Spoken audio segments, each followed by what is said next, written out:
मरीज दूसरों पर निर्भर करता है ना। मरीज को कोई दवाई दे, कोई आकर के भोजन खिला दे, कोई हमें उठाए, कोई हमें बैठाए, कोई हमसे काम करा ले, हमारा ये काम करके आ जाए। तो आप दूसरों पर निर्भर हो गए। आपकी आत्मनिर्भरता तब चलती है जब आप आरोग्यता से युक्त होते हैं। तो उसके नियम भी आपको निभाने चाहिए। सिर्फ दवा के भरोसे थोड़ी बैठा जा सकता है। दवा चाहिए, दवा सहयोगी है, लेकिन उससे ज्यादा आपको अपने नियम निभाने पड़ेंगे, समय निकालना पड़ेगा आपको।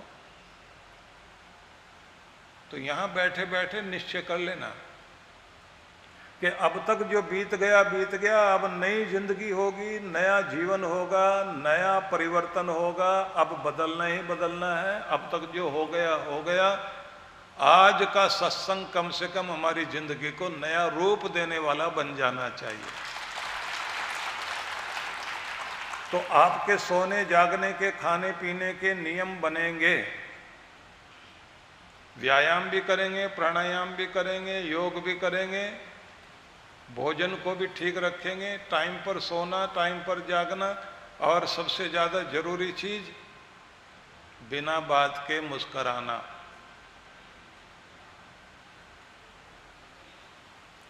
पत्नी की तरफ देख के मुस्कुरा दिया करो, भारी पड़ता है ना।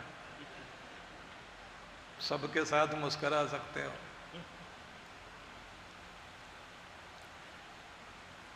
जिनके साथ जीवन चलना है, अपना पराया सबके साथ हंसो, मुस्कुराओ। मुस्कुराहट भगवान से मांगनी चाहिए।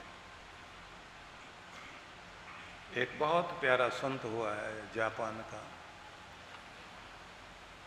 बहुत खुश रहता था। तो किसी ने पूछ लिया उससे कि इतने खुश कैसे रह पाते हो?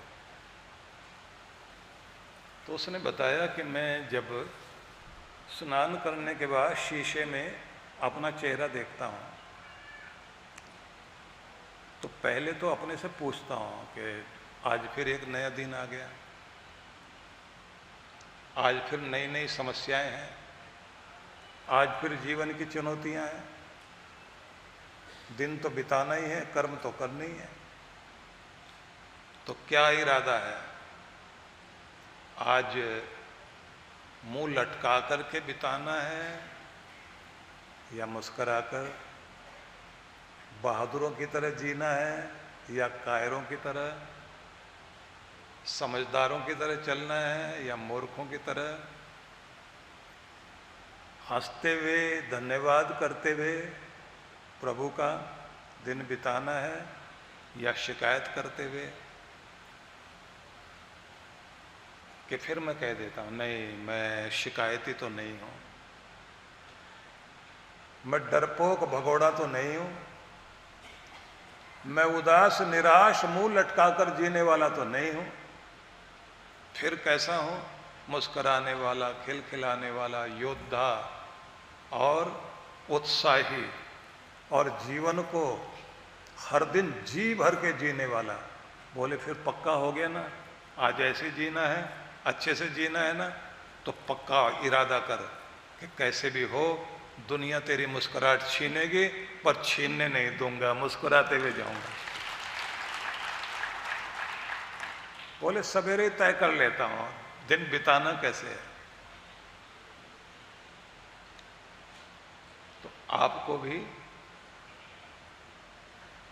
ऐसे निर्णय करना पड़ेगा ना। तो यही तो परिवर्तन है कि कैसे। और ये बात ध्यान रख ले, लोग आपकी मुस्कुराहट, आपकी तरक्की, आपका आगे बढ़ना, आपका वीर बनकर जीना, ये सबसे लोगों को बड़ी ईर्ष्या होती है, बड़ा फर्क पड़ता है। वो कोई ना कोई ऐसा काम जरूर करेंगे, ऐसी अड़ंगी डालेंगे जरूर, जिससे आपका चेहरा लटक जाए और जब आपके आंख में आंसू आए फिर कहे देखो बेचारे का क्या हाल हो गया। तो अगर आपकी तरक्की और सफलता से किसी को जलन होती है तो जलाओ ना खूब अच्छे से, अपनी तरक्की करो। ये तो नहीं कि दूसरों के खुश होने के लिए हम अपने आप को दुखी कर लें। तो एक तो आपको आज से निर्णय करना है, स्वस्थ भी रहना, प्रसन्न भी रहना, आत्मनिर्भर भी रहना, कर्मयोगी बन करके रहना है, नियम के साथ चलना है, खान पान ठीक रखेंगे। और खास बात यह है कि आपसे कीमती दुनिया में कुछ भी नहीं है। आप हैं तो सारी दुनिया है, आप नहीं तो आपके लिए दुनिया कुछ भी नहीं है। जब आप ही नहीं है तो फिर क्या करोगे दुनिया में? तो क्या करेंगे? इंग्लिश में भी कोई सेंटेंस जब लिखा जाता है उसमें जहां कहीं मैं आती है ना तो आई लिखी जाती है, तो बड़ा करके आई लिखते हैं ना। तो बाहर वाले लोग पहले ये कहते हैं ना कि पहले अपने आप को महत्व देना सीख जाइए, तभी दुनिया आपको महत्व देगी। अगर आप खुद को ही महत्व नहीं दे रहे तो दुनिया क्यों आपको महत्व देगी? तो आपकी पर्सनैलिटी, आपकी सेहत, सिर उठाकर जीना, कर्मयोगी बन करके जीना और बेचारगी से ऊपर उठकर जीना, इसको सबसे पहले महत्व दीजिए। भगवान श्री कृष्ण कहते हैं योगस्थ कुरु कर्माणि संगम त्यक्त्वा धनंजय। हे अर्जुन, योगस्थ होकर के अपने कर्मों को करने वाले बनो। योगस्थ होने का मतलब है योग युक्त होना, कनेक्ट होकर के जीना। कनेक्ट किससे होना? परमात्मा से। अपना दिल, दिमाग, अपनी आत्मा, अपनी चेतना परम चेतना के साथ जोड़ करके जीना शुरू करिए। जिस स्रोत से आपके जीवन में आनंद, शांति, प्रसन्नता, हरियाली आती है, वहां से जुड़े रहो। हर पेड़ जुड़ा है जमीन से, उसकी जड़ें नीचे हैं। गीता में भगवान कृष्ण ने मनुष्य को कहा और संसार को भी कहा कि ये उल्टा वृक्ष है। हम सबकी भी जड़ें ऊपर की तरफ है। जड़ वो है ना जहां से भोजन लिया जाता है, तो हम तो ऊपर से भोजन लेते हैं ना।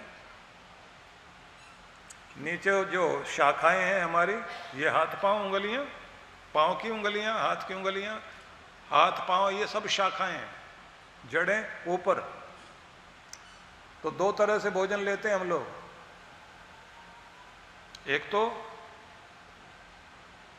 मुंह से जो खा रहे हैं, नाक से जो श्वास ले रहे हैं, ये एक भोजन हो गया। दूसरा भोजन है जो आपको कॉस्मिक एनर्जी हर दिन यहाँ से मिलती है, सहस्रार चक्र से। रात को सोते हैं तो ब्रह्मांडीय ऊर्जा जो आपके शरीर में आती है, विश्व शक्ति जो आती है, जिससे आपके सारे न्यूरॉन्स, आपके सारे बॉडी सेल्स, आपके ब्रेन सेल्स, इन सब की जो रिपेयरिंग होती है ना, हर दिन आपको नया करके जो जगाया जाता है, तो ये परमात्मा की वो शक्तियां काम करती हैं जो आपको हर दिन नया बनाती हैं। किसी को 5-10 दिन सोने मत दो, पागल हो जाएगा आदमी। बिना खाए रह सकता है। और किसी को नींद ना लेने दें और खिलाएं, खूब अच्छे से रखें। ये जो टॉर्चर करते हैं ना पुलिस वाले, 2-3 दिन तक बिना सोए, 24 घंटे बिना सोए, 3 दिन बिना सोए बैठाए रखेंगे। ऊपर से लाइट जला देंगे और लाइट की तरफ कहेंगे ऊपर देखते रहो। तो जो नहीं बोलना चाहे वो भी वो उगलना शुरू कर देता है। मस्तिष्क को शांत होना बहुत जरूरी है। शांत जब हो जाता है मस्तिष्क, तो उसके बाद वो ब्रह्मांड से जुड़ जाता है। और ब्रह्मांड में जो दिव्य शक्तियां हैं जो आपका जीवन चलाती हैं, फिर आप उनसे संयुक्त हो जाते हैं। और उन दिव्य शक्तियों के पीछे परमात्मा बैठे हुए हैं जो वहां से ऊर्जा दे रहे हैं। तो सब हम लोग यहां से ऊर्जा लेते हैं। और जब आप सफल होकर जीवन में चल रहे होते हैं तो आपका सफलता की तरफ पूरी ऊर्जा होती है। तो कभी कभी नए नए आइडिया आते हैं यहां से। जब आप बहुत ज्यादा खुश होंगे, ज्यादा शांत होंगे, अचानक आइडिया आता है। और ऐसा आइडिया कब आता है? किसी को नहाते समय आता है, किसी को सवेरे सवेरे जाग करके उठने के बाद आता है। आर्किमिडीज इतना बड़ा साइंटिस्ट हुआ है ना, नहाते नहाते उसको जो है आइडिया आया। जिसने चिल्लाते हुए बाहर भागा था ना, यूरेका यूरेका, तो वहां पानी कोई अलग से आइडिया नहीं देता। जब आप शांत होते हैं तो आइडिया कौन देता है? ऊपर वाला। जिससे आपको जब कोई सही आइडिया मिलता है, जिससे कोई नए आविष्कार होते हैं, जितना आप शांत हो जाएं, अपने आप को जोड़ लें वहां से, आपको नई शक्तियां मिलती हैं। इसलिए भगवान ये कहते हैं, योगस्थ कुरु कर्माणि, मुझसे जुड़कर, परमात्मा से जुड़कर, कुरु कर्माणि, अपने कर्मों को करो। लेकिन संगम त्यक्त्वा धनंजय, आसक्ति को छोड़कर। मोह ममता, इस संसार की दो तरह की आसक्ति हैं। एक तो जिनके साथ में लगाव है उनकी आसक्ति, और एक जिनके साथ बैर है उनकी आसक्ति। बैर वालों के साथ भी आसक्ति होती है। कहीं भी चले जाएं, अमरावती अगर यहाँ वाले लोग कलकत्ता चले जाएं, किसी के साथ बैर हो तो सबसे पहले कौन याद आएगा? दोस्त कम याद आएंगे, दुश्मन पहले याद आएगा, आंखों के सामने घूमेंगे। मरते मरते भी दो ही चीजें याद आएंगी। रात को सोते समय भी आपको या तो अपने प्यारे याद आते हैं या फिर दुश्मन याद आते हैं। जिनके साथ बैर चल रहा हो ना, लड़ाई चल रही हो, नींद लेते समय आंख बंद करें, दिमाग को करें शांत। शांत होते होते जिनसे बहुत लगाव होता है, प्यार होता है, वो याद आने लगते हैं। या फिर जिनके साथ बहुत बैर चल रहा हो, लड़ाई झगड़ा कलह कलेश, वो चेहरा सामने आ जाएगा। उसका मतलब है आपका मन यहां अटका हुआ है। श्री कृष्ण ये कहते हैं, जहां जहां तुम अटके हुए हो और जहां जहां भटके हुए हो, वहां से ध्यान हटाओ, और जहां से तुम्हारा ध्यान लगने से कल्याण होता हो, वह परमात्मा है। उससे संबंध जोड़कर दुनिया में कर्म करो, तब तुम्हारा